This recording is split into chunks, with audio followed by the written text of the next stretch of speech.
धीरेन्द्र शास्त्री एक ऐसी हस्ती, एक महान हस्ती जिसको आप भगवान का अवतार भी बहुत जगह बहुत सारी वीडियोस में बताया जा रहा है और आजकल सोशल मीडिया पर बहुत ही ज़्यादा वायरल हो रहे हैं, जो कि एक बहुत ही पॉपुलर हो रहे हैं।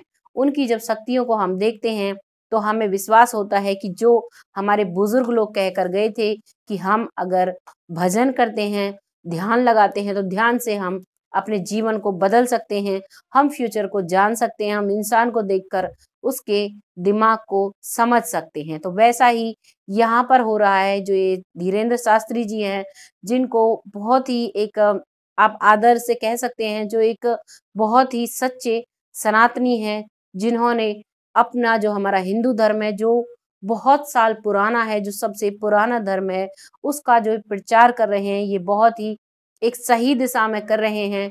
मतलब इनका जो एक तरीका है, जिस तरीके से ये लोगों की प्रॉब्लम सॉल्व करते हैं, हमारी नज़र में हमें जो देखा है, हमने जो देखा है, इनके बारे में जाना है, हमें इनसे लगता है कि इनका जो एक ज्ञान है, ये जो इन्होंने तपस्या के बल पर पाया है, ये बहुत ही अगर कोई भी व्यक्ति हर चीज़ को लोभ, लालच, मोह, क्रोध, काम को छोड़कर में तपस्या करता है और अपने जीवन को ऐसा बनाना चाहता है तो बना सकता है, लेकिन इसके लिए बहुत ही मेहनत और बहुत ही तपस्या लगती है।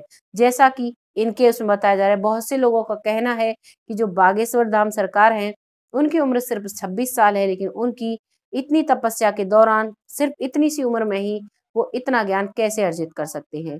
तो आप अगर शास्त्र उठाकर देखते हो तो बहुत से, क्योंकि जो हमारे गौतम बुद्ध जी थे, उन्होंने इतना ज्ञान जो उनके गुरु को 70 सालों में हुआ, उन्होंने सिर्फ और सिर्फ 2 महीने में पा लिया।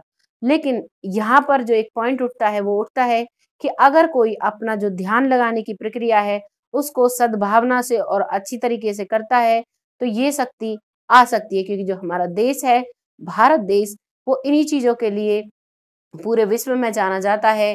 जो हमारे कान्हा जी थे, हमारे भगवान, जितने भी राम भगवान हुए, जो कि अयोध्या भूमि में जिन्होंने जन्म लिया, कृष्ण जी जो कि वृंदावन में जिनके बहुत बड़े-बड़े मंदिर हैं, जो कि मतलब आप कह सकते हैं, जो गीता है, गीता में कहते हैं कि सबसे बड़ा विज्ञान, अगर इसको हम अच्छी तरीके से पढ़ते हैं, तो जो विज्ञान आज सर्च कर रहे हैं, वो अब से बहुत साल पहले गीता में लिखा गया है। तो वैसा ही हो रहा है यहाँ पर। कहने को तो बहुत से लोग बहुत तरीके की बदनामियाँ कर रहे हैं, बहुत तरीके की वीडियोज़ बना रहे हैं, लेकिन यहाँ पर जो ये बागेश्वर धाम सरकार जो करते हैं, वो एक सच्चाई है। आपको क्या लग रहा है इसको देखकर? कमेंट बॉक्स में ज़रूर लिखिएगा और बहुत जल्द फिर आती हूँ ऐसी एक सच्ची घटना के साथ, क्योंकि ये जो बागेश्वर धाम सरकार जी हैं, ये जो अपने कार्य दिखाते हैं, जो चमत्कार दिखाते हैं, वाक़ई में ही चौंका देने वाले होते हैं। क्योंकि हमने देखा है बहुत से मीडिया कर्मी भी वहाँ पर गए और जाने के बाद अपना भरपूर प्रयास करने के बाद भी उनको मुँह की खानी पड़ी। उन लोगों को बाबा के सामने नतमस्तक होना पड़ा। और नतमस्तक क्यों ना हो, क्योंकि उन्होंने जो कार्य कर दिखाया वो था ही इतना सराहनीय है। क्योंकि वो कम से कम आप भीड़ में से कम 4 लाख लोगों की भीड़ में से अगर कोई एक व्यक्ति खड़ा करके आप उसके बारे में पूछते हो, तो वहाँ पर जो बाबा का पर्चा बनता था, वो बिल्कुल एक्यूरेट, उसके बारे में सारी चीज़ें वो पहले से ही लिख देते थे। तो यहाँ पर साफ दिखाई दे रहा है कि भगवान की असीम कृपा जो है, वो बागेश्वर धाम सरकार के ऊपर है। आप क्या कहना चाहेंगे? अपनी राय ज़रूर लिखिएगा। बहुत जल्द फिर आती हूँ ऐसी एक सच्ची न्यूज़ के साथ। तब तक के लिए जय हिंद, जय भारत।